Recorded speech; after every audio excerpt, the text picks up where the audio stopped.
All right. Welcome to the studio at That Nerd Show. I am Marcus Blake, and we have two special guests with us today for an interview. Kentucky and Bobby from the Rebel Scum Star Wars convention that's coming to Dallas. Well, more specifically, Frisco, Texas, the weekend of the 8th through the 10th of August.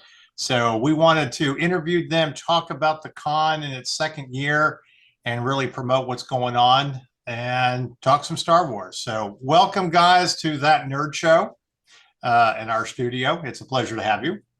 Thank you very much. All right. So I think the first thing that we got to dive into is how Rebel Scum came about. What was the genesis of doing this convention more than anything? Because I remember it happening last year, and then I know, again, growing pains and just stuff but who created this? How did it all happen? Sure. That's actually a really quick one. Rebelscum.com, it was kind of the beginning of Rebel Scum Con, and Rebelscum.com was founded in '96 by Philip Wise, who wanted to start a informational website for Star Wars fans to get all the latest news, know the best way to collect and engage with whatever is happening in Star Wars currently at the time, because it was also right around the time when the special editions had just come back. It was literally the return of Star Wars to the world. So that's when rebelscum.com was born.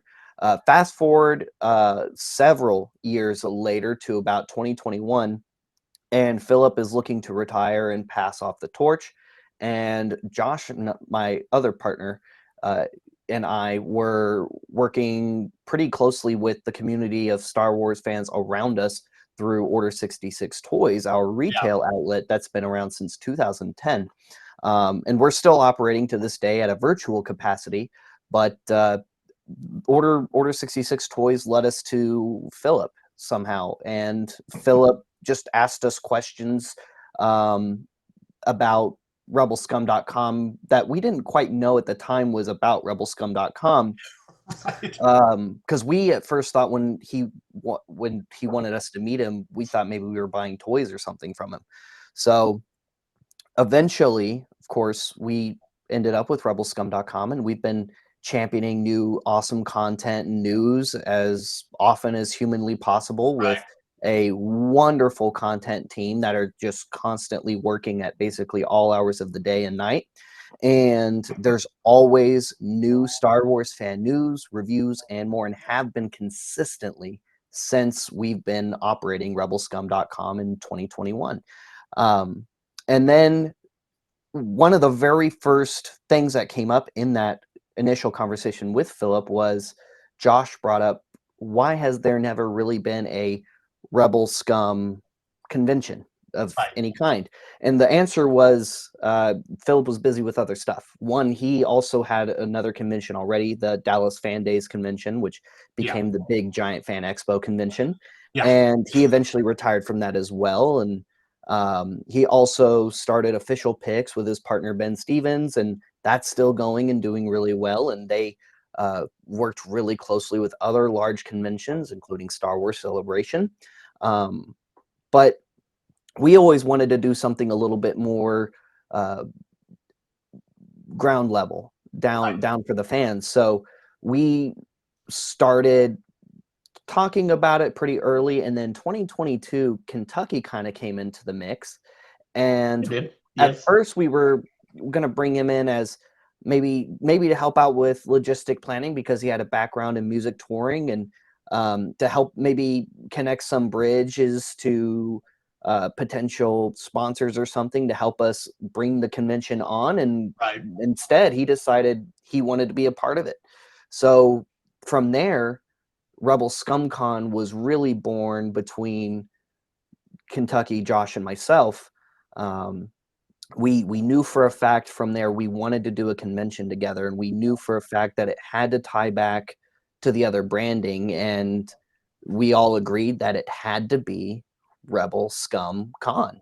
So Rebel Scum Con from there as its own entity was born, and we had our first year. We had 44 Star Wars celebrity guests. We had lots of influencers come in from all over the country, and we had lot of other awesome, incredible fans come and spend the weekend with us from all over the place too. And it was a fantastic weekend. We had so much fun. Lots of guests had a blast. There were lots of interviews from many people who had never interacted with some of these guests before. We had 50 panels across 4 days. 50 panels, a lot of which were hosted by either myself or Kevin Lyle, who hosted a number of celebrity interview panels. And then there were also a lot of fun and workshop panels hosted by other influencers, Star Wars celebrities, fan clubs, and we have a lot of that coming this year as well. All right. Okay. Trimmed it down, not 50 panels this year, because we were like, okay, that was too much even for us. Yeah. I was about to say, did you get any sleep during these 4? No. Yeah. No, we didn't. And we're also 3 days now too, which was something that was feedback from vendors. Asked for it to be a 3 days instead of 4. When we initially added, the Thursday day was going to be a VIP only preview day with no signers, because we wanted to make sure with 40 plus signers that the vendors would get attention as well. So we did that initial day more or less for the vendors. But their feedback was, they're like, we appreciated that. I mean, a lot of the vendors made their money back on that Thursday. Right. But it was like, they're like, it's still a little bit too long for us. I'm like, that's perfect. That's fine. I mean, ultimately it's going to be a little bit less expensive for us because, it's one less day. The hotel is going to be dipping directly into our pockets like the government. I think that's the big question about conventions nowadays is how long do you really go? Smaller ones can get away with kind of, for, like I mentioned, Allcom before we started, which has been our favorite. We do it paneled every year. We run the game room, and it works out well, kind of on a smaller scale. I think with what you guys are doing, it's like, okay. And you also don't want to turn into the legendary debacle of Nerds Year's Eve that literally goes under in the middle of the convention with all of these celebrities. So I don't know if you guys remember that one almost 10 years ago. No, I wasn't in Dallas yet, so I'm not familiar. Oh, you don't know that? Well, I would love to hear it. Okay, quick story, segue. We're going to get back. I forget the name of the company. They were out of Oklahoma. They decided to do a convention over New Year's Eve. It was also a celebrity birthday roast of Stan Lee. They had over 40 celebrities come in for this thing. But the problem is Stan Lee's company was also supposed to help promote. And at that time, he was the most expensive, guy. Like his company got, I think the price tag was $200K. Wow. So it didn't quite happen. They ran out of money in the middle of it. It was at the Sheraton in downtown Dallas. They were literally trying to shut everything down, and they had to immediately work out a deal with Sheraton so that the guests could stay in. I don't even think half of them got all of their money up front, but they were all great because it was a weekend holiday and they stayed and for the fans, but they didn't have the crowd that they really wanted.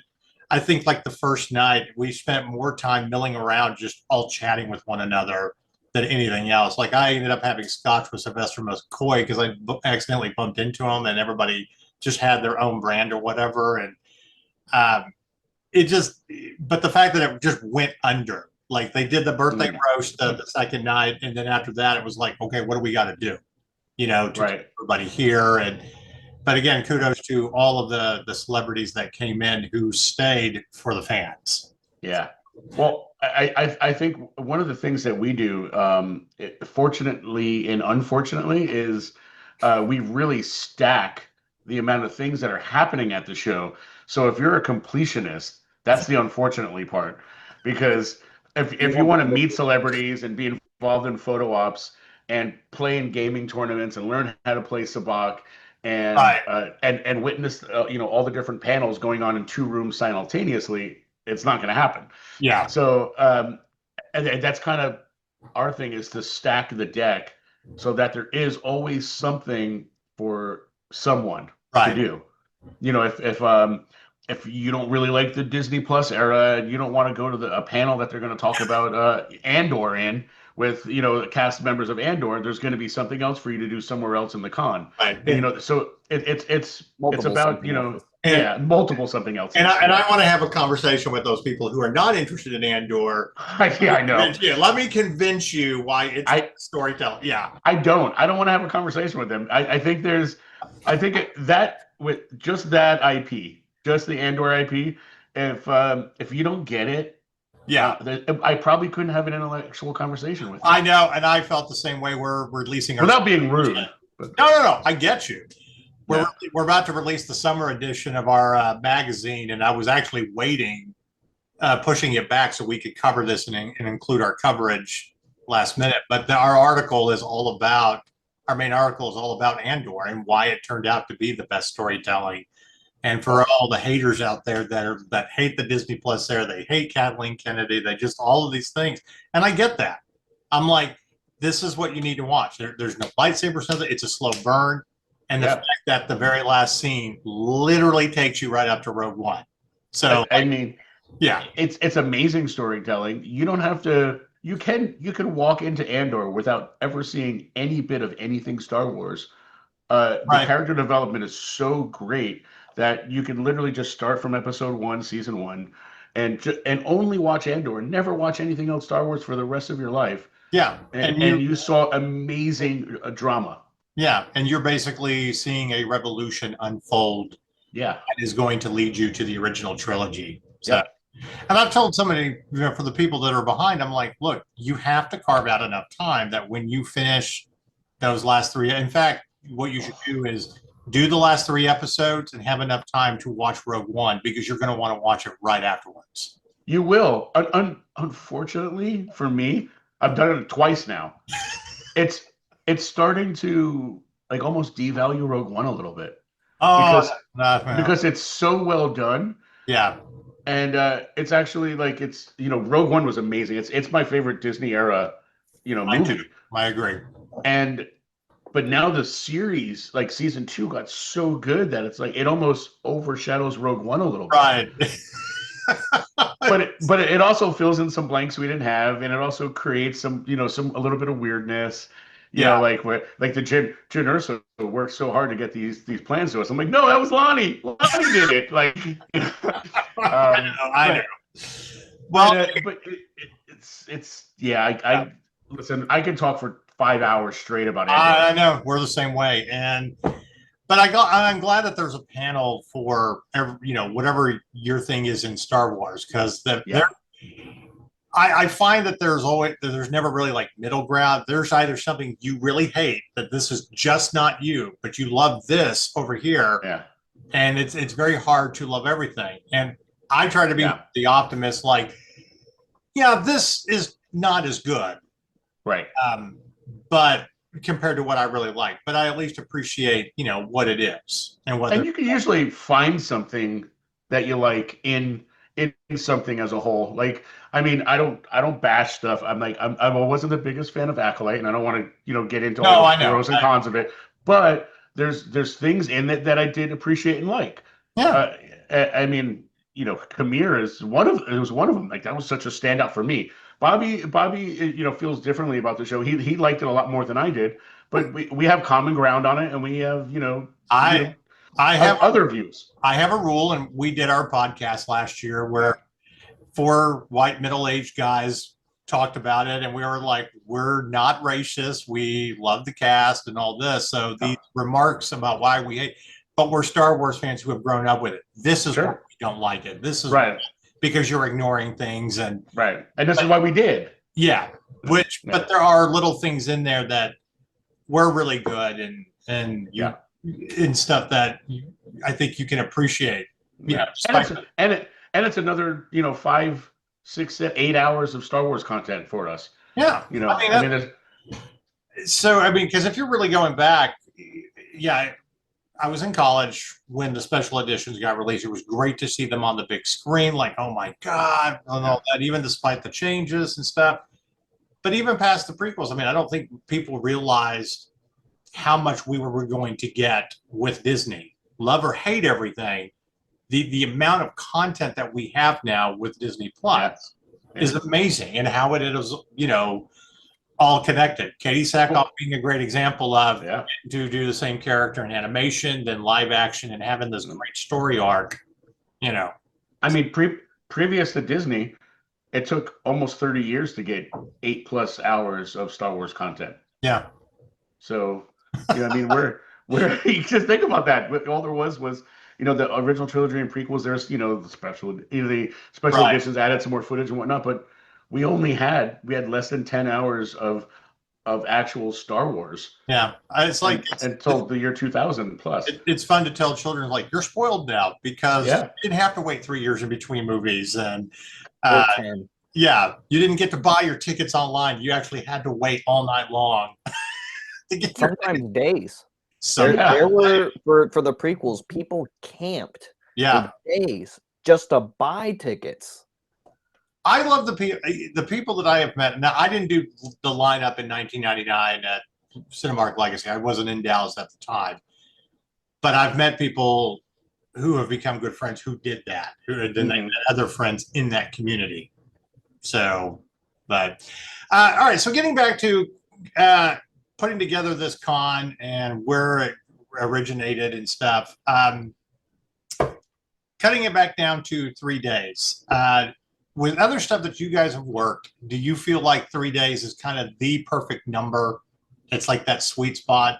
Yeah, I think so. Because I mean, we don't all sit in a chair and book Star Wars actors for a year. Like a lot of people have real life jobs, and they have to take the time to unplug from that job in order to come and enjoy this weekend with all of us. And I mean, it's easy for me to book something for like Wednesday and Thursday and Friday, but it's not for everyone else. So we want it to be for everyone. Right. And if it was still a 4-day thing and there was a lot of things happening on Thursday, we don't want people to miss a lot. Right. I have a real life. I can't party Star Wars, like for 5 days straight. So I think three days is the sweet spot. Right. I agree. 4 days is great. I mean, like I feel like I'm kind of too old at times to try to do San Diego anymore. And it's full. I mean, the last time I was there was 20 years ago. And I know people that do that. And I'm just like, I'm a press guy now. If I'm doing something, I would fly in and out, cover my thing and get out. And then I would catch all the panels on YouTube when we're updating news on our website more than anything else. But I appreciate the people that want to go do all that, So talking about celebrities and people that this year and past year, my last year, I think my favorite was that Ahmed Best came. And with all the stuff that he personally went through, for all the hatred, I'm like, dude, he's in the costume. He is not Jar Jar Binks. He is an actor, for God's sake. And he's a gifted actor. Reading lines, he's being given direction, he's being told where to stand and what to he didn't wander on set one day and say, hey man, I got this idea. I mean, I don't care if anyone likes it. Right. He came up with the voice all on his own, but I mean, I loved it. I mean, it might have been different for you guys being a little older, but I loved it growing up. It was what it needed to be. I appreciate Jar Jar as the metaphor of the dumb guy that can easily be seduced and manipulated to do something, and that very much represents modern, real life politics.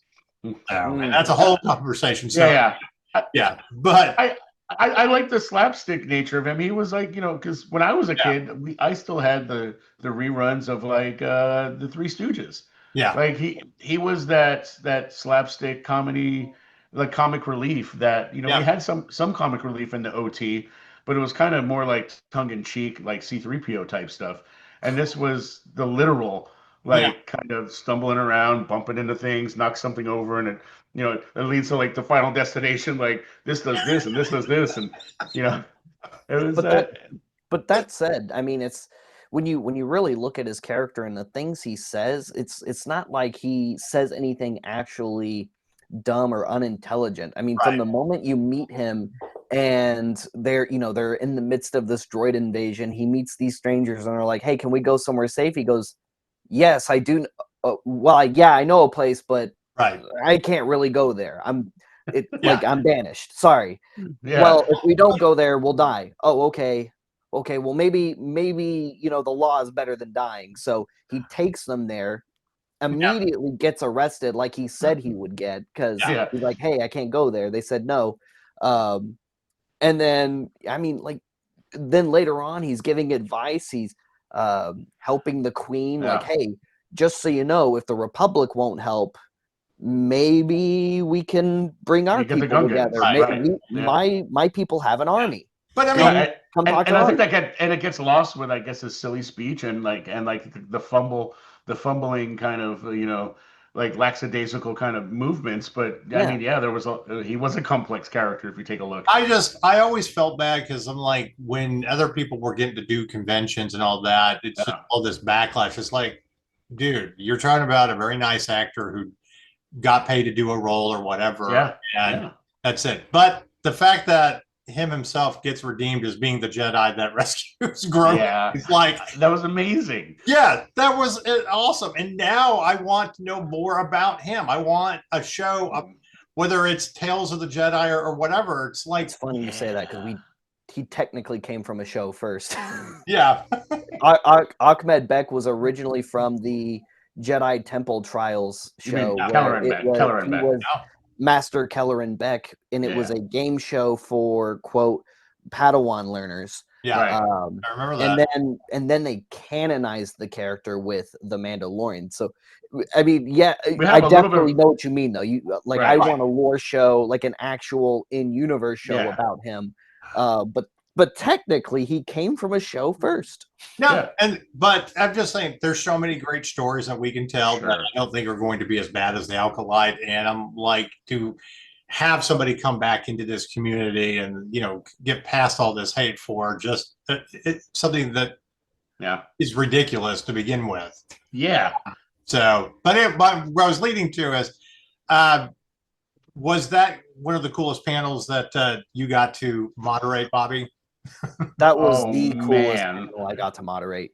It was most certainly the highlight of the weekend for myself. Meeting Ahmed Best was one of the things, as a fan, much less a promoter, that I've been looking forward to for as long as I can remember. Because, like I said, I like Jar Jar. I didn't grow up hating the character. You're a prequel kid too, so it's, I mean,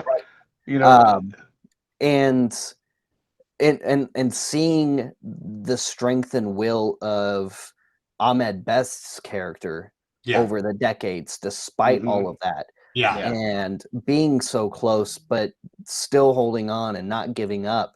I mean, even that inspired me when I was going through tough times at a younger age. So to have that one-on-one moment. I mean, there was a crowd full of people, but there were brief moments where it felt like the room was empty. And it was just us. And I'll never forget it. And I think the important thing is, for fans to remember, it's like, look, you have to separate actors from their characters. I mean, just how many people have you met in community that played villains and they're the nicest people in the world? I mean, of course, usually the actors that are villains are the nicest people in the world. Like it's almost exclusive. I had a fun conversation with John Delancey last year, who, he is a villain. He's a fun villain in Star Trek. But anyway, so I want to talk about, you got two big heavyweights in the Star Wars community coming this year, Katie Sackoff and Sam Witwer.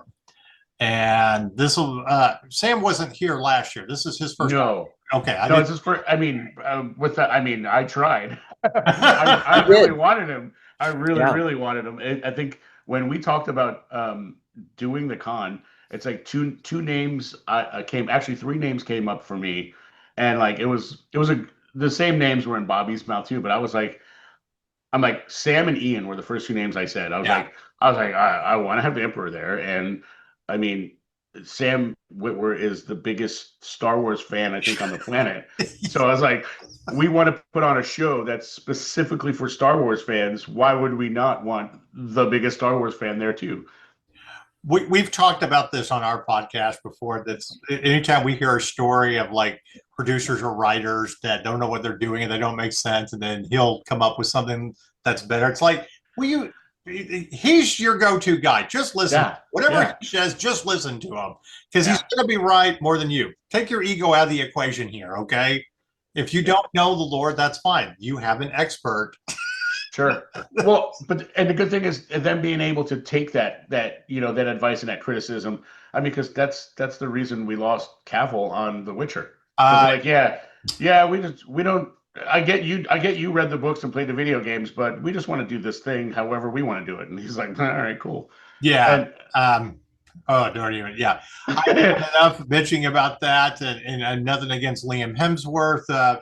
But I feel like we're getting we like to call it, you're getting Dollar General Witcher at this point. Yeah. And I hope he knocks it out of the park. Sure. But at the same time, it's like I have no vested interest because they went a different way instead of lore. That's okay. I mean, that's good. Maybe that'll expand the audience. But when you drive away the expert, the one who has a passion for this content, yep. Okay, I'm like, I'm out. You've lost me as a fan. So I mean, and then you can look at the opposite side of the spectrum where you have like Ryan Reynolds, who walked off the set of like Wolverine Origins because like you're destroying like Deadpool. This isn't Deadpool. I don't want to do this anymore. Let the stuntman finish this out. And that led to him, getting the rights to do Deadpool and made this amazing, set of the Deadpool movies. Absolutely. That's the way it should be. Yeah.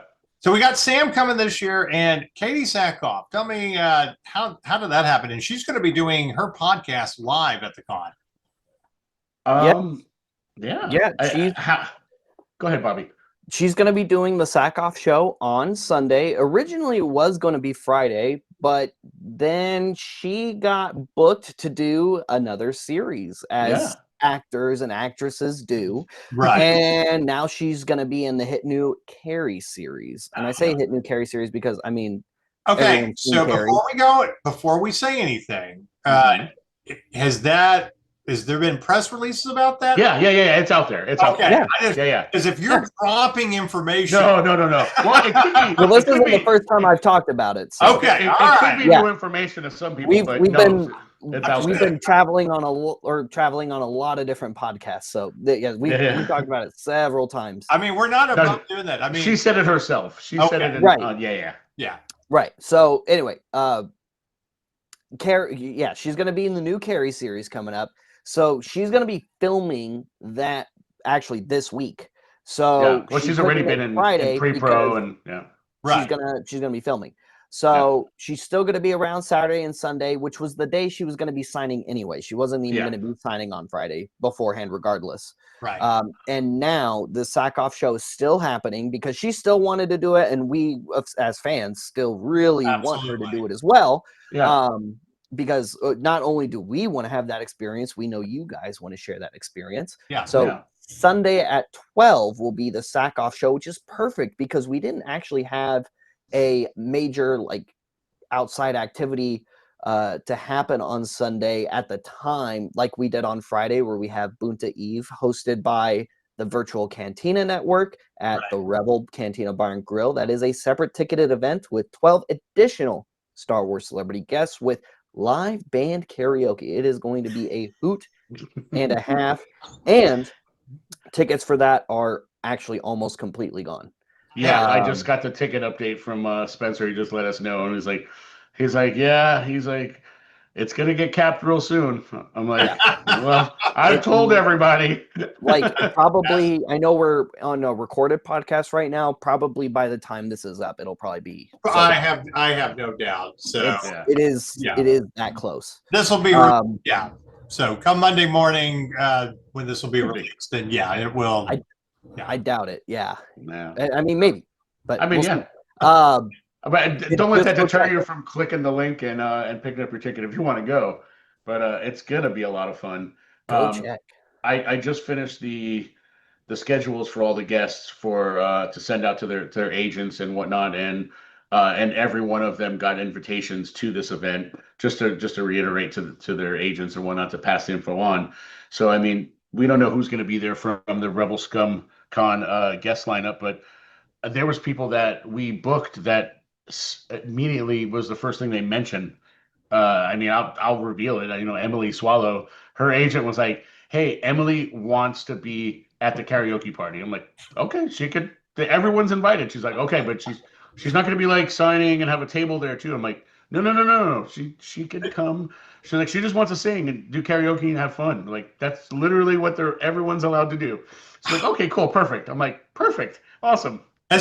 Okay, so now I have a side question. Has she mentioned what she would sing, or is this a chance for us to guess what we think she would sing?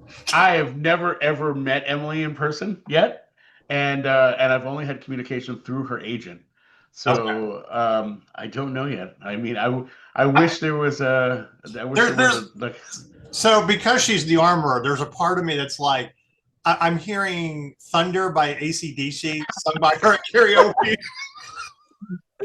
I'm just like, well, can we put a request? I don't know. She just left Broadway. She was doing some stuff there for the last like couple months. I don't know what she was doing there, so I don't know. But I know she was doing some singing and dancing that she was putting on her like Facebook and Instagram stories on a regular. Like there were a lot of goofy antics with the cast. I couldn't even guess what she would be singing, but that's a good one. I'm just saying. I'm just imagining it. Well, I mean, like last year, karaoke for the Star Trek convention with you know, Dominic Keating and Connor. I'm mispronouncing his name. Guys from Enterprise. It's always a delight because it's like drunken karaoke with those guys, and having a beer with them. It's always a lot of fun. So yeah. I'm just like, how do you compete with that in Star Wars karaoke? So now I'm just imagining all sorts of things. I'm just getting more excited.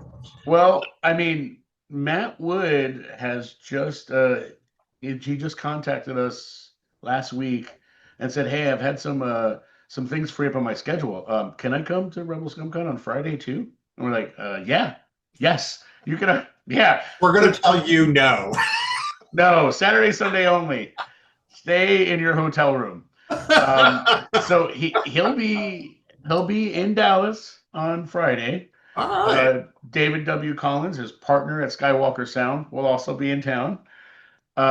We have been whispering in both of their ears. I think it didn't take much whispering to David. We're like, "Hey, you and Matt did Youngie Whim, right, for the Skeleton Crew lead up?" And he's like, "Yeah." I was like, my band Karaoke's coming up. And he was like, you know, speaking of Skeleton Crew, I have to say this, that while it's not my favorite thing, and I'm not the audience for that show, I'm like, you know what? You made kind of a fun Goonie-esque show out of it. It was so fun. That's all it was. It's not a show you should watch from week to week or you'll get bored. But if you go back and really binge watch it, like, okay, this is fun. And Jude Law really is great.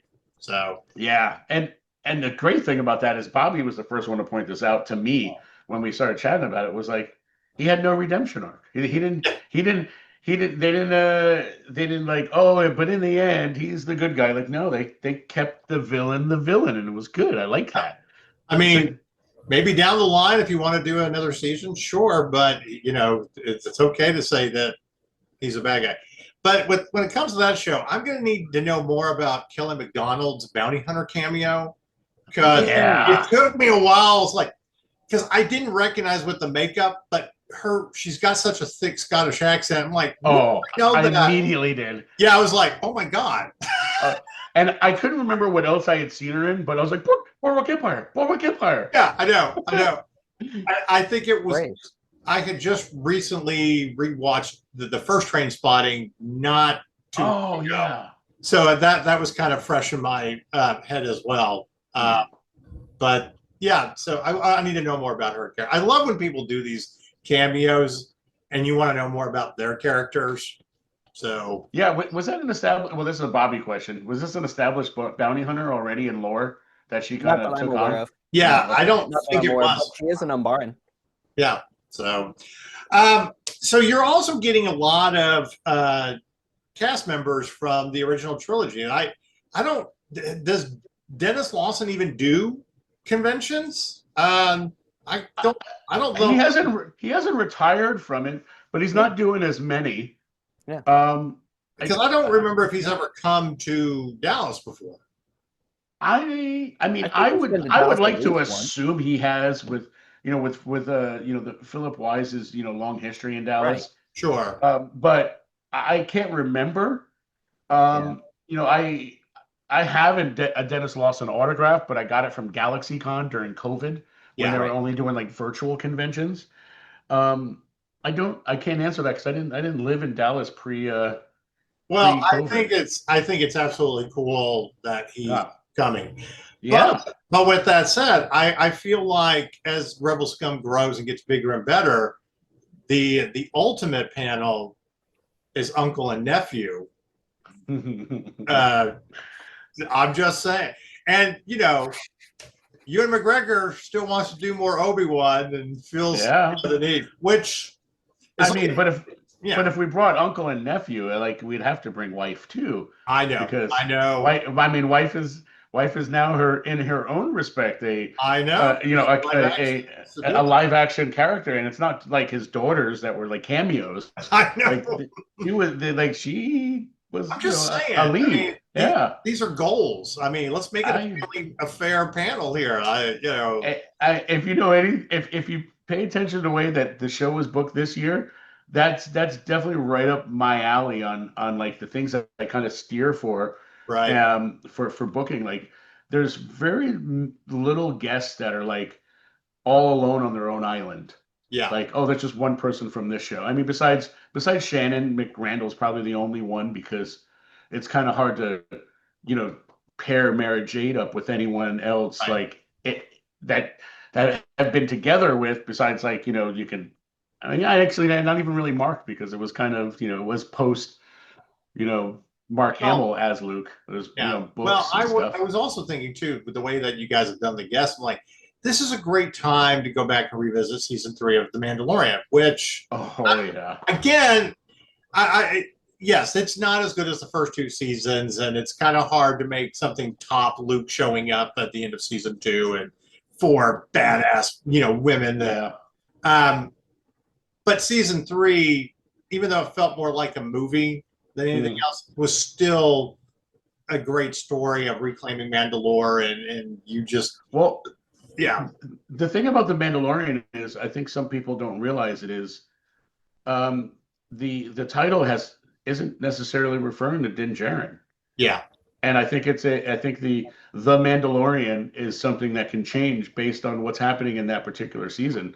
And I think season 3, The Mandalorian, is Bo-Katan. Yeah. I go, this is Bo's season. Yeah. Din Djarin is in it, but he's kind of a passenger to Bo's story. Yeah. Of Bo reclaiming, returning to Mandalore, reclaiming the Darksaber, like pushing the Empire out of Mandalore. I think I think the Mandalorian, it evolved. It's different each season, and season 3 was Bo's show. Yeah, and it was great. I mean, it's just for all the people that complain about it, I'm like, I'm sorry. What did you expect? I mean, it's still better than stuff that's out there. It's just maybe I was in my own bubble, but I didn't really see any complaints on season 3. I mean, we got TIE interceptors hanging like bats. Yeah. We got we got the evolution of the ERGs, like the Praetorians, like 3 of them fighting Paz Vizsla. We got again, we got Jack Black. Yeah, I mean, again, you're never going to be as good as Luke showing up and being a badass. You sure peaked at that, but yeah, I think especially with the hype and saying it was Plo Koon, right? The swap and whatnot. And yeah, I mean, but that's okay. It doesn't have to top Luke. No, Luke it doesn't. Luke. I think my biggest complaint always with Disney Plus is you doing stories that that I feel should be movies in the theater. Like you're trying to stretch these stories out over multiple episodes. That was my biggest argument about Obi-Wan Kenobi. I loved it. Same. I agree there. But I got bored one night. Also a little hammered on Guinness, and I'm like, I'm going to re-edit this down to a 3-hour movie and get rid of the most awful character in there, Reva, because there's no use for that and her story arc or whatever. It's unimportant. And I did. I just cut it down, got rid of her and her trying to go kill. I was like, whatever. Let's focus on the main part of the story, which is an awesome lightsaber duel again between Anakin and Obi-Wan. And oh man, it was so emotional. And the fact that it's Obi-Wan who gave him the scar on the face and everything. I'm like, this literally should have been a movie we saw on the big screen. Well, I mean, from what I understand, this is something I think even Bobby told me. It was supposed to be a movie. Yeah, it was. And then with the Disney Plus era, they kind of were steering away from putting movies out. It was a combination of that and the performance of Solo in the box office. Yeah. It was partially they didn't want non-episodic performance because Boba Fett was also originally in talks in the rumor mill to be a film, not a series. They initially were talking about doing a Boba Fett movie and a Kenobi movie for a while, and they were basically supposed to come immediately after Solo, but because Solo had such an unfortunate release, not a bad movie, but an unfortunate release where just not enough people went and saw it. Disney took that feedback and they were like, okay, well, we have in the next year we have another movie coming out, and we're launching Disney Plus with our first series because 2019 was also the launch of The Mandalorian, and depending on how people respond will depend on how Star Wars moves going forward. And it was because of that overwhelmingly big response to that first season of The Mandalorian that Disney so quickly shifted their resources into streaming series because they got such a big immediate success from it. And I get that. But I would also make the argument that's like Solo was not your worst movie. I think The Rise of Skywalker, trying to put 3 movies into one, is that. But Solo was a fun movie. It really was. And here's our kind of funny Sam Witwer story, and I would love to tell him this. The guy, my podcast host, who's coming with us this weekend, his wife is also one of our web editors and photographer. We did the press screening. And he doesn't always know how to be quiet when he's really excited. So we're in a press screening. It's early. There's Disney reps there, everything. When Darth Maul pops up, I mean, he's the one that yells out, "Fuck yeah!" Disney reps are like, "What? Who said that?" But everybody's like, "Yeah, exactly. That's what I was thinking." Yeah. So that's what you get from Well, I mean, there was a lot of cool Easter eggs in that movie. Yeah. There was the Lando's skiff guard outfit that I can't think of Woody's character right now. Bobby definitely knows it. He's the encyclopedia on Tobias Beckett. Yeah, see, exactly. The birth of the skiff guard costume, the outfit that Han wears in A New Hope was probably Lando's because Lando's wearing it in Return of the Jedi. Yeah. Well, Han gets his gun. I mean, there's so many great things about that movie that it just isn't a horrible movie. It's not. Best. It's not. It's just it's a fun movie, and it reads exactly like the Han Solo tales in the expanded universe. They're supposed to be fun and characters quick-witted and stuff like that. And I'm just like, I'm sorry, fans, that you didn't really like that movie because you were disappointed in The Last Jedi and whatnot. But no, it wasn't. That's not what happened to Solo. It wasn't that people didn't like Solo because of Last Jedi. It was a combination of people not knowing about it and because of the way it was and being upset about Last Jedi. But what happened in Last Jedi didn't cause any actual dislike of Solo. People didn't say. I didn't see anybody saying, "I am not going to see Solo because of Last Jedi." It was just some of the people were just kind of taking a break overall, not just from Solo coming up, and then well, unfortunately Solo not being promoted as well and coming out too closely to Last Jedi when we had just gotten accustomed to a consistent December release, and we immediately switched to May. So there was like no time to breathe in between either.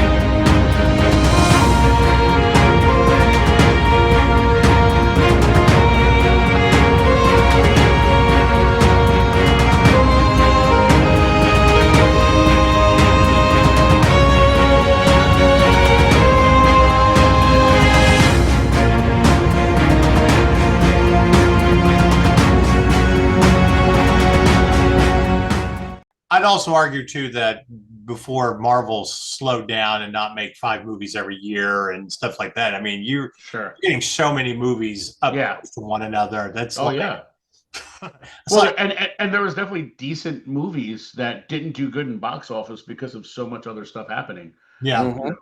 I always not just decent, but good movies. I always try to remind people, it's like, look, if you're a nerd and you've enjoyed all these movies, which we are, but like 3 of my staff, we're senior, film critics. We are part of the North Texas Film Critics Association. We do award season. We have to review all of these other movies. And sometimes we have to take a break and say, look, I love these superhero movies, but here's the ones that are actually going to be up for awards that we're voting on, independent stuff. And back in the day, it was just like, oh my God, I kind of need I did step back a little bit when I'm so used to I've had to wait years to get a sequel. So, but thank God we're kind of getting back around where it's like, okay, a few a year, and we're not just going to be bombarded with more and more stuff that we're going to have to watch that we don't have time to keep up with all the content. And I think the fans have kind of dictated that. It's like they've attached to and watched what they like, and they haven't what they don't, and it's kind of, I think they got the information back to the studios that are not going to just keep filling the theaters with content that people don't want to watch. And I think it's forcing them into producing better content instead of more content. Thank God, because it's like, look, we have this running joke again, and it's kind of a funny ironic joke of Disney is Tron Legacy. What did you change in this year's operation? We put the number 10 on it, and I feel like they kind of have that idea. It's like, as long as I put Marvel or Star Wars on it, we don't really have to, we can do an average job and the fans will be happy. And like, have you met nerds? Yeah, that's what you think. No, we're like the most vocal. This isn't average fans who, we can take whatever Fast and the Furious movie you're making this week and here talk about it. He doesn't have friends, he has family. But whatever. So I want to actually talk about, how did you guys become Star Wars fans? So Bobby, I'm going to start with you. I've been a Star Wars fan since I could crawl, literally. I've been watching Star Wars since I could remember anything. I watched the original trilogy many, many times on our VHS tapes when I was growing up. I wasn't old enough to see Phantom Menace in theaters as it was coming out, but I have seen every subsequent Star Wars film in theaters since, and have gone back and watched the ones that they've been putting back out since then too. I've been collecting Star Wars toys and collectibles since I was at least 4 years old. And yeah, I mean, I just love it and live it every day. Kentucky, how about you? I mean, similar to Bobby, but I'm just older. I don't think I was 3 years old and saw Return of the Jedi, so I don't think I saw it in theaters. But I mean, that's when my toy collecting started. I'm 81, so I mean, I had Jabba's playset and Scout Troopers, and Scout Troopers are my favorite character for action figures Yeah. since I was a kid. Leia Bausch, and like I had all the Return of the Jedi figures. I was able to get some of the other ones from Empire and stuff that are still floating around when I was a kid. But I mean, I grew up on Star Wars. It's been my entire life. I mean, every holiday, for as far back as I can remember, like on the East Coast and uh, either TNT or TBS or something, will have marathons of the original trilogy just on loop for that entire Yeah. weekend. So it's like we would, it's like not only was it in every form of media and it was everywhere, but like it was always on the TV. It was always around. Yeah. We just, I don't know, the 80s babies, well, as long as the 70s babies too, but the 80s babies had it pretty easy. We had all of that. And then also the Spaceballs era and all the other stuff that came with it. And, I was, since birth, I've been into Star Wars. I love old school collectors because there's definitely two types. There's the pre-internet old school collectors to internet collectors. And, the old school ones, those are the ones that remember when the only thing you had was you had the back of the box or whatever, or the cardboard where you're crossing out what figures you already have, like, or catalogs. Yeah, or a catalog. Yeah. And my dad, who obviously got me everything, spent $120 on the Star Wars tape, back when VCRs were like $900. You didn't make that much money and wore that out. But I remember him always having that in his glove compartment. Like him, my mom, my grandparents all had to coordinate who the back of the box, like crossing off what they had to make sure I didn't double up. Stormtroopers, you were allowed to double up because they're stormtroopers, or guards or whatever. But that, and I miss that nostalgia more than anything else. And my dad was actually talking about that because he was being retired, found something in a box. He's like, man, I found one of those where I had crossed out stuff. I'm like, really? You could probably throw it up on eBay, and that'd be like, yeah. I hope y'all still have that. Yeah. I don't know what he did with it. He was supposed to send it, but who knows? But the internet also kind of opened up, being able to talk to people and things like eBay and find stuff. And speaking of Order 66 toys, yeah, I'm sad that the physical store is no longer around because that place is extremely cool. Well, you can thank the current retail market for that. That's not us. That's retail space in the area being either a sinking ship or unreasonable in price, and there is no in between whatsoever. No, you can have a storefront in a mall that no one's ever going to go to. Exactly. Or you can't afford for the storefront. Yeah. Right. So right now we're just sticking with what's been doing well and what keeps us a part of the community and allows us to continue to help the community around us and spread Star Wars positive fan awesomeness and get some really cool toys to some Star Wars fan kids of all ages, because I mean, we've been catering to all Star Wars fans since 2010, and we haven't stopped, nor do we plan on stopping anytime soon. In fact, we just celebrated our 7-year straight anniversary of doing our Friday night live show on our Facebook page, which we've done for 367 Friday nights now. Nice. Well, I do want to point out that if you are a greedy real estate developer that keeps checking up your prices and all that, you are the empire. just going to throw that out there. Yeah. It's like I work from home, so it's kind of zoned for residential with everything that I do, and I'm almost like, stores like this, screw the commercial space. It's like sometimes it might just be cheaper renting a house and changing it into like a store. And I've known people who've done bookstores that way. I'm like, there we go. It's a residential, pay residential rent, and it'll be game night. And I think the gym. Wait, do you hang out at the Stouse? No. I'm just saying. I'm throwing it out that there should be a house. Like I feel like that's kind of the way to go to get around. Yeah. It's like because I think what was it? The Ginger Man Bar in downtown Dallas was basically an old house that they converted into a pub until it eventually went under. But yeah, I mean that's what Order 66 is right now. They are the online version of the live show that's always been for the last 7 years, but it's in a house now. Yeah. And in the house, it's like a 4-bedroom house, and one of the bedrooms is Josh's office. Yes. The other bedroom, Bobby's in right now. That's his office where he does all his content in.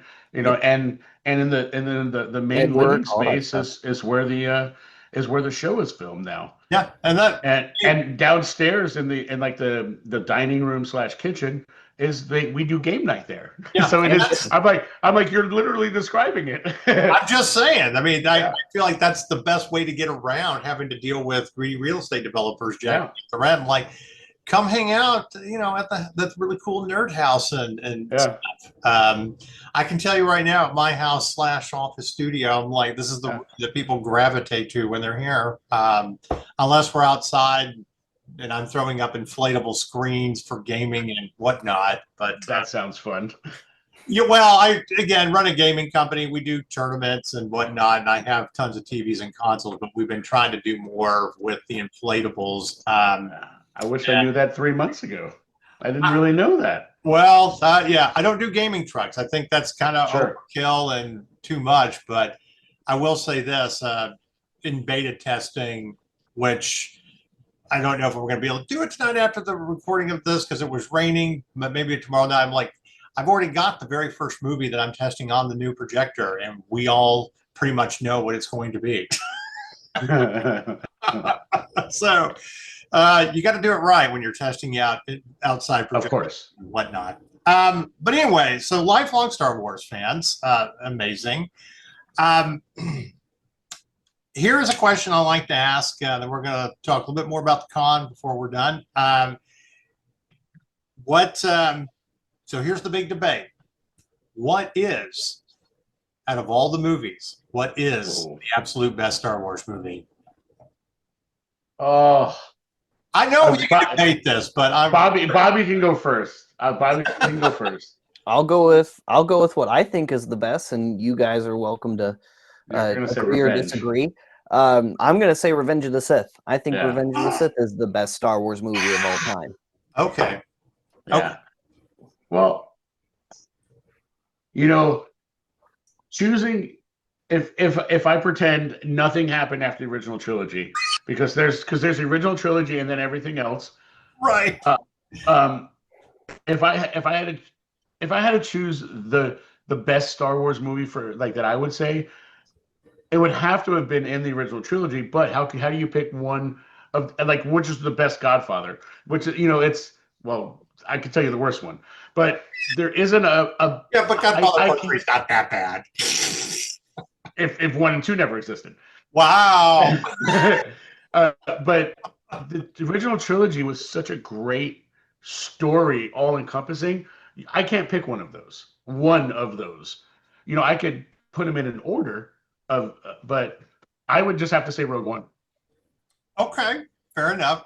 I like you both. You guys are cool. You're both wrong. It's Empire Strikes Back. I mean, Empire Strikes Back is great, just like Godfather 2. I know. A filmmaker friend of mine, anytime I've interviewed him, and I've always asked, during interviews what got him into filmmaking, his answer is always Empire Strikes Back. It's like, and I don't need any other answer besides that. It was that seminal movie for him. Yeah. I've never had anybody actually say Revenge of the Sith, but I also kind of agree with that because it's in my top 3. Like I literally go Empire, original Star Wars, and then Revenge of the Sith. Despite atrocious dialogue at times, maybe a little bit too more CGI. It's dark. It's got the absolute best lightsaber duel between Anakin and Obi-Wan. It's so good. Yeah, they did such an amazing job telling that story, and it's so sad the way that it kind of ends, and it's the juxtaposition of Obi-Wan dropping off Luke and seeing the twin sons that you're going to see in the original. And it gets past kind of all the hokiness of the other two, even though they're still great stories for what they are. I almost think the prequels could have been 10 movies pretty much because of how fast they just breezed by all of it. You're like, okay, it's been like 10 more years now. Okay, all right, it's been like 5 more. I mean, I'm not chronologically accurate there, but I'm like, there's so much time jumps in between that it's like, man, these could have been so many more movies, but would they have been interesting enough to be movies? Well, but then the Clone Wars came out, and they're like, "Oh my God, this we're going to fill in almost better than the prequels." I know. We're going to show the evolution of Anakin Skywalker, why he's a hero, and why his fall is so tragic. So yeah. All right. So here's my last kind of Star Wars question before we get back to the convention. I ask every Star Wars fan this, and it's an important one. When you are introducing a new fan to Star Wars, they've never seen it. What order do they have to watch it in? For the movies, I would say release order. Okay. Release order for the films. I have to agree. I would like that, and I always did that until Superman. So Mr. Superman, I think, nailed it. David Corenswet, yes. David Corenswet has nailed it. That's where I was going. I saw that interview. And we call it Machete order, but the way to describe it, because you have to start with 4 and 5.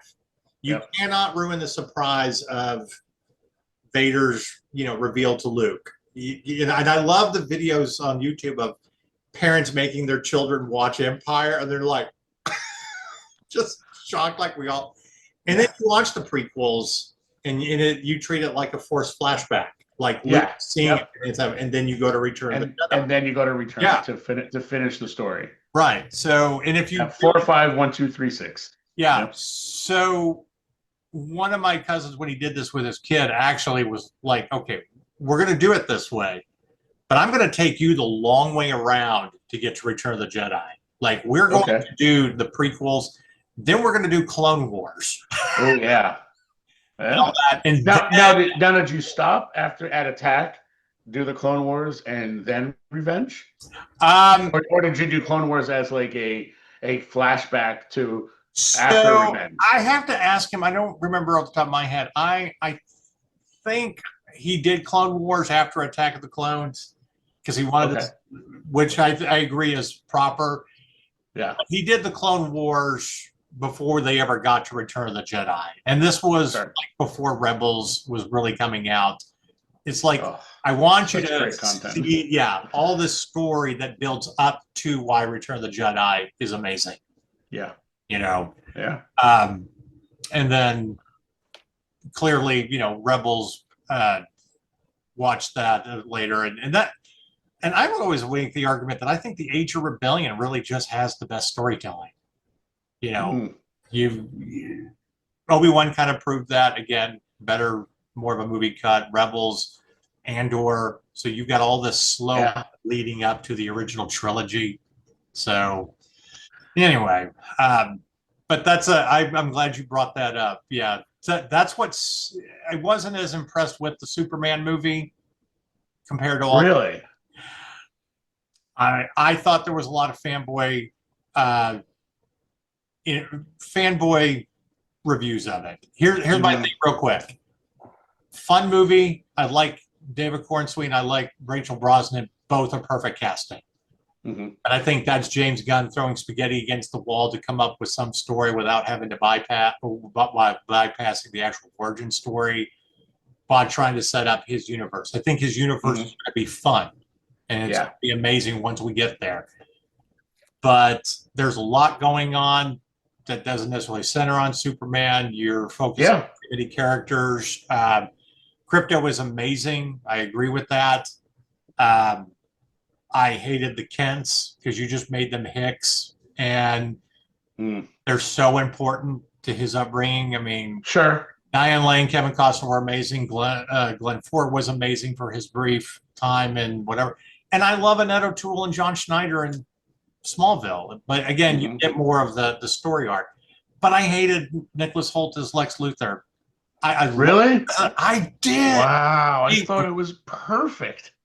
I mean, well, not perfect. I mean, Gene Hackman. No, perfect is the correct word.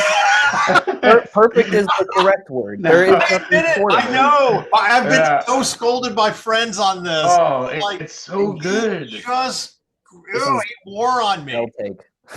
Yeah, it's I mean, Can't be honestly, friends anymore. I know. I honestly, the fact that I mean, spoiler alert, they start the movie with him, face down in the dirt, like Yeah. losing a battle, like it added there. Hashtag called it, by the way. Yeah. The humility that they added, the humanity that they added into Superman, of like the fact that he's more human than humans, Yeah. and that like was like his strength, but also his weakness. Yeah. It was funny not to have this like Superman Homer that like everything he does is great and he wins no matter what.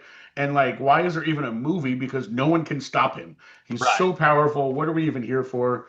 We're just, we're just viewing. And the fact that he's getting his butt kicked instantly to start the movie, like here, he's been around for 3 years, But and it's this the is his first time whooping. he's getting his butt kicked. Exactly, They and that's also where we say pick it's the up. first Yeah. time. Sure. And But the fact that they actually put that in a movie where there is some bruising, there's there's disheveledness. It's not just the perfect costume. Like I don't know. I'm not even a DC person. It was a very Star Wars way to start it. Yeah. Yeah. I think because everything that I've grown up with Superman, and yes, Christopher Reeve is the ultimate template that you're measuring every other Superman against. Sure. Like I look at it that this universe is going to be fun. This is Gunn makes fun superhero movies. Yeah. But in a lot of ways, I think he was just making Guardians of the Galaxy in DC, and I'm like, okay, that's great. Could be a little bit, yeah. But, right. But I mean, Guardians of the Galaxy was some of the last good content that MCU put out. In my opinion.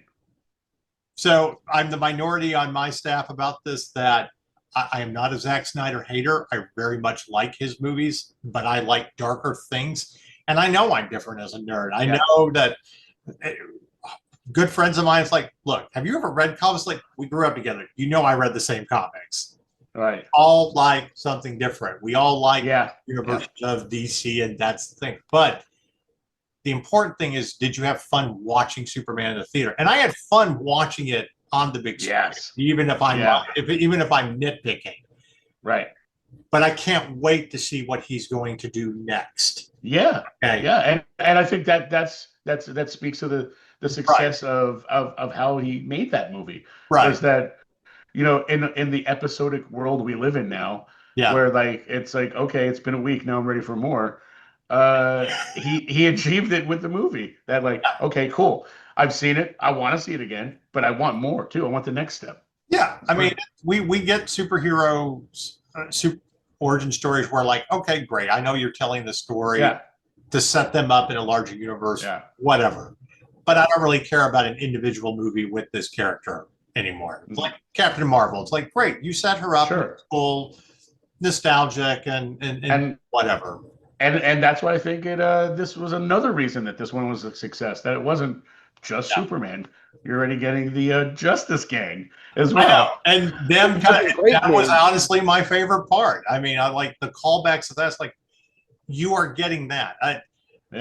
Love or hate Zack Snyder. I get people's complaints that it was very dark and that's not what you expect from the comics, and you want a more comic. I'm like, okay, that's great. But that's the great thing about superhero universes is you have different Earths. You have multiverses where I like this. Robert Pattinson didn't necessarily completely do it for me as Batman. I hated the idea until I watched the movie. But you know what? I went and I struggled to do this because I know me, but I was able to walk in that theater with a complete open mind, and I left like, wow, okay, this was a good movie. This was done well. It was dark, but it was done well. I don't like Pattinson. Not for any reason. It's probably because of Twilight. Sure. Probably because of the Twilight series. I just didn't want to like him. That's the thing that's always, I think, been hanging over that guy's career is everybody nobody can get Twilight out of their heads. Sure. But I he's mean, also made I mean, amazing movies since then. Yeah. right. And he's that's going to happen with amazing in Harry all of them. Potter and, Yeah. yeah. He's he is a fantastic actor. I mean, The Sure. Lighthouse, Mickey Good 17. Good time. I got to see that one. Yeah. Oh, dude, I love Mickey 17. Yeah. Nick, I have to watch Talk it. I about haven't seen it. range. He plays multiple different characters. Yeah. Multiple versions of the same character. and you had a better experience in the theater than I did because we did a very early press screening and it was literally at 10 in the morning. So it's like we usually it's at night and I'm still kind of waking up and just if you're going to be slow. But same thing that happened. I can't. I've never been able to go back and really watch Prometheus because when we did a press screening, it was at 8 o'clock in the morning. It was in 3D. We were hungover because we were at the pub the night before. Oh, in 3D too. Yeah, it's like who the hell does a press screening at 8 in the morning and in 3D? There's not enough donuts for the wait. It's like so how we go into it, I think determines. But yeah, that definitely has it. But getting back to Superman, I've watched it a second time. Like it's better the second time I watched it, and there were some things that I missed. Still don't. I still personally think Man of Steel is a better Superman movie. It's more grounded, but again, I had fun with it. And you can have. Go ahead. I'm sorry. No, I'm sorry. I'm bad with that. But no, finish your thought before. I'm just saying you can have movies that. They're not great. They're okay, but you're still going to go back and watch because they're fun. Right. Man of Steel, I think, Man of Steel is great, but it's that cookie cutter Superman, movie, that origin story told for the fifth time or sixth time or so. And that's why I appreciated James Gunn not doing that. Yeah. And not doing the same thing, but with today's, today's special effects. Or today's costume or today's cast. I don't know. I also think Lois Lane is kind of hard to cast too. And I thought Rachel Brosnahan was the best Lois Lane since Margot Kidder. Absolutely. I mean, so I didn't have anyone in that cast. I was like, nah, I don't really like that guy. That guy didn't do it. I know. I've gotten. I wouldn't say hey, but just serious scolding by friends. Like one of my good friends, I think, who will be there this weekend. When I mentioned that of Superman, he's like, "Okay, I'm blocking you now." And who's this on my blocking list? It's like, I get it, Mike. I get it. We're all different, but you find what you like. You find good things, bad things, and then there's just things that you're just never going to get over. That like they completely ruined it. That was the Alkalite for me, but again, we all have that common ground that we get to play in that same sandbox, and there is something for everything, and that's another great thing about Star Wars. Yeah. I am going to wrap this up a little bit, so I want to get a little bit more information about the con. You go back at the same location. No, it's not from the same location as last. We're last year. Okay. We're in Allen last year, and we're in Frisco this year. Things that have changed along with the zip code is the vendor room and the signer room were in two different ballroom and a convention center, and they were kind of very separated from each other. The hotel didn't really do a lot of favors for us in the signage department. They kind of were removing our signs to kind of help people navigate where they needed to go in order to find each place. We moved to a city that's a lot more vibrant, a lot more stuff going on in Frisco versus Allen, in our opinion. In actuality, you're getting no argument out of me. I only have one good reason to go to Allen. That's a girlfriend. So I'm like, no, we're going to other cities to go do stuff. Yeah, and now the main ballroom, everything is connected to it. You have to go into the vendor section of the room to get to the signer section. So everyone is commingled. There's no you don't need a GPS to go from the vendor room to the signer room anymore. Other awesome new things in the vendor room. One is now not only is there a lot more awesome local artists, but now we have official Lucasfilm artists joining our Artist Alley area. Awesome. And we have Mark Draven and Inked Fusion with his team of tattoo artists joining us this year, which was something that we were trying to make happen on year one, but just like actual like real tattoos. Correct. Oh yeah. Yes. Yeah, we'll have six amazing tattoo artists will be on site. These are the same people that do like MegaCon and Celebration, as well. So now, I want the ultimate cosplay. I want Seth Rogen from Fanboys. There you go. There you go. That one's going to be a long session, but I look forward to seeing you get that one finished. I'm telling you, that is the greatest non-Star Wars movie that's about Star Wars. Like, it's a remote dropper, and great cameos. That guy's gonna be the shit, I tell you. It was. Around all of that, there's going to be tons of events happening, panels. There's 2 panel rooms that are jam-packed all 3 days. The schedule is full with something going on in the panel rooms, and all of it is exciting. From celebrity interviews hosted by myself and other awesome hosts and influencers from all over the country, we have some really, really cool fan panels hosted by various clubs such as the 501st.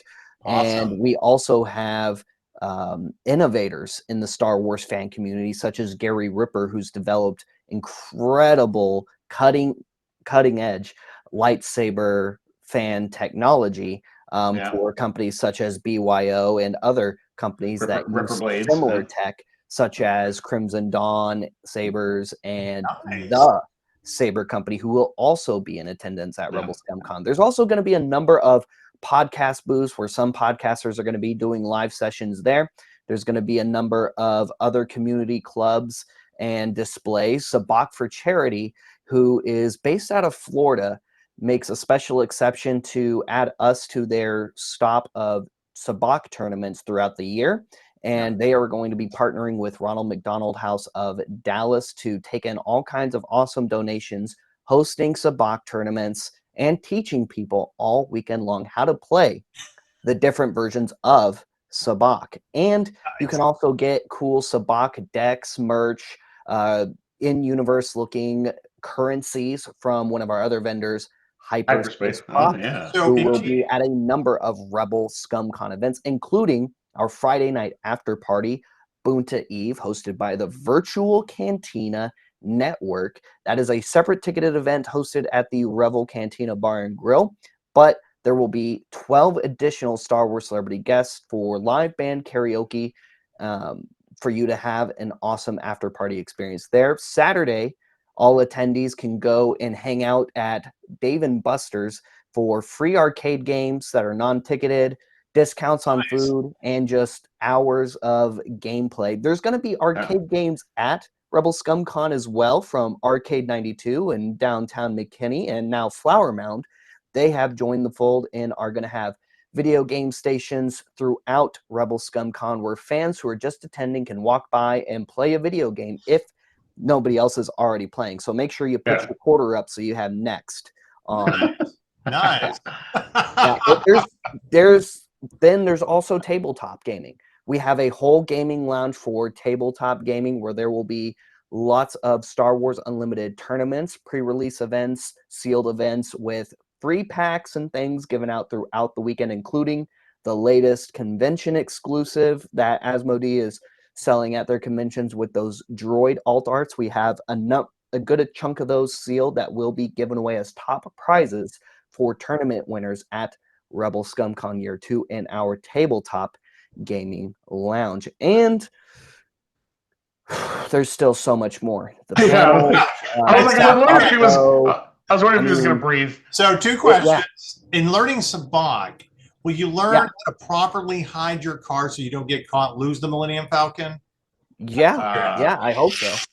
I hope so. And then make sure you're wearing sleeves, though. Yeah, make sure. All right. Yeah. Now, no short sleeves in Dallas. Imagine that. And don't forget, there's a number of costume clubs such as 501st, Mando Mercs, Rebel Legion, and then the droid builders are going to come with a bunch of droids this I year. always well, love the droid builders. I got to give a shout out to them. When The Last Jedi came out, we used to have a show called the Movie Roundtable where we did restaurants and reviewed movies, but we did a live red carpet at Cinemark Legacy when the movie came out, and we had one of the droid guys come out with R2, who was part of our interview, and was talking about the movie, and it was just fabulous.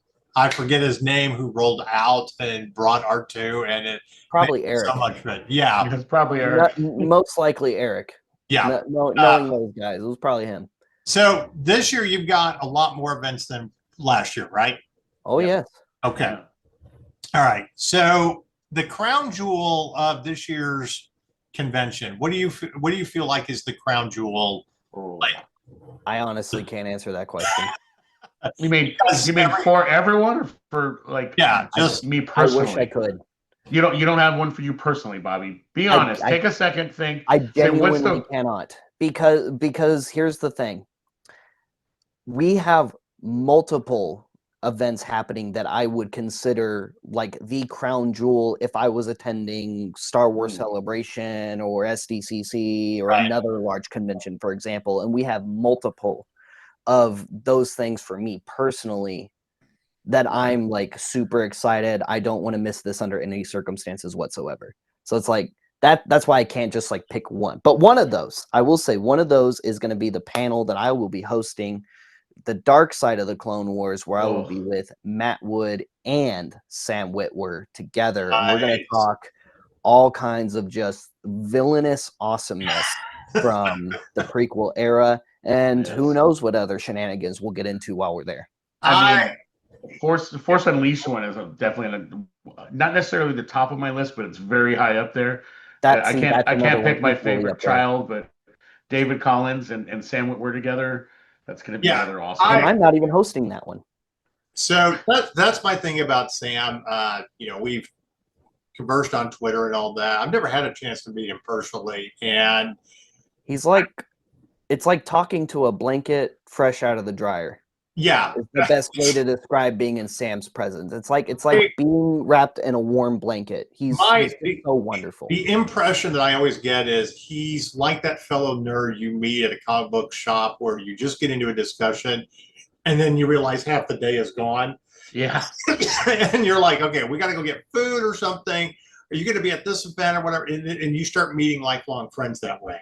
Yeah. I mean, Bobby's interview went that way with Sam, where like his person was like, okay, you have 5 minutes and no more.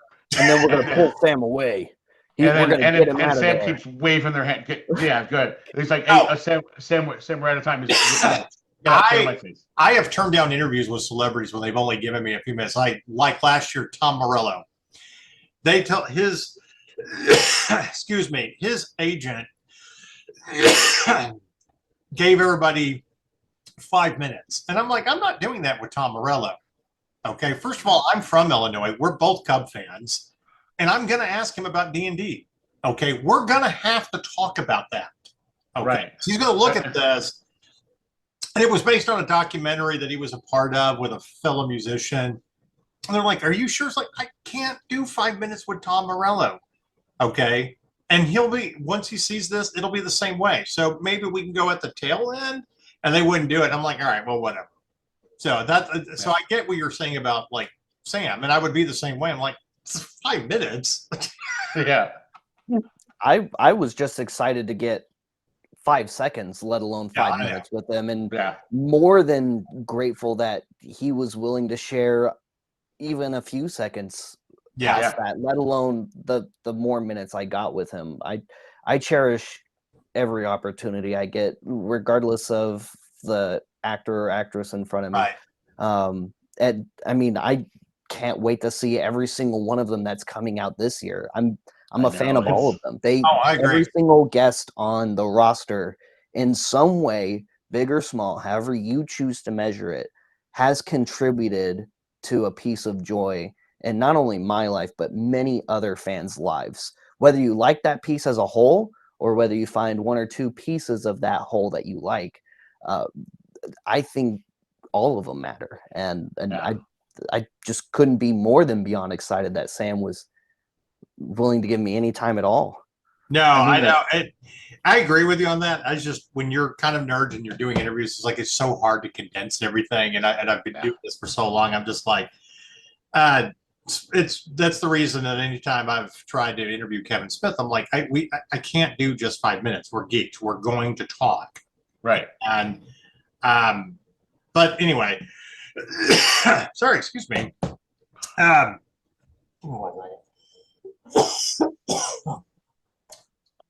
right. So Friday through Saturday, for those who haven't looked anything up, the actual location in Frisco of Rebel Scum. Friday through Sunday, August 8th through the 10th at the Frisco Conference Center. Okay. And it is going to be a blast. Come see us in sunshiny Frisco, Texas. It is a beautiful and wonderful city. I've gotten to live in close proximity to Frisco almost my entire life, and I've gotten to watch it grow into basically anything and everything I want to do at any point, I can do in Frisco, which is so fantastic. And it's also a very welcoming environment, and that's part of the other feel we like to give to you guys. So welcome for all of you who are traveling, whether you're traveling from a few minutes down the street or a lot more time down the street. Welcome to our home. Thank you so much for choosing to come and spend your time with us, because we're really excited to share it with you. And we've worked really hard and a lot of long hours to make sure that it's fun for not just us, but fun for you guys as well. And we really hope that you have a blast with us. Well, it definitely sounds like you found a better location after the growing pains of the first year. So yeah, it was trial and error, and we knew what we wanted to do. We needed to find a building that we'd be able to house what we wanted to do, and the first building had the size, it just didn't work out logistically, and now we found a building in a better city, and that's able to house everything that we want to do at this point. I mean, enough of what we want to do. We always want to do more, and we'll work our way up to that, because. So I will say this too about Frisco, for everybody that might be disappointed that you're not getting to do 4 days and you might have some free time on Thursday. Go to the National Video Game Museum. It is there in Frisco. It is there in Frisco. That is a tremendous place to visit as well, and stuff. So, all right. Thank you very much for talking about the con with us, and all the ins and outs.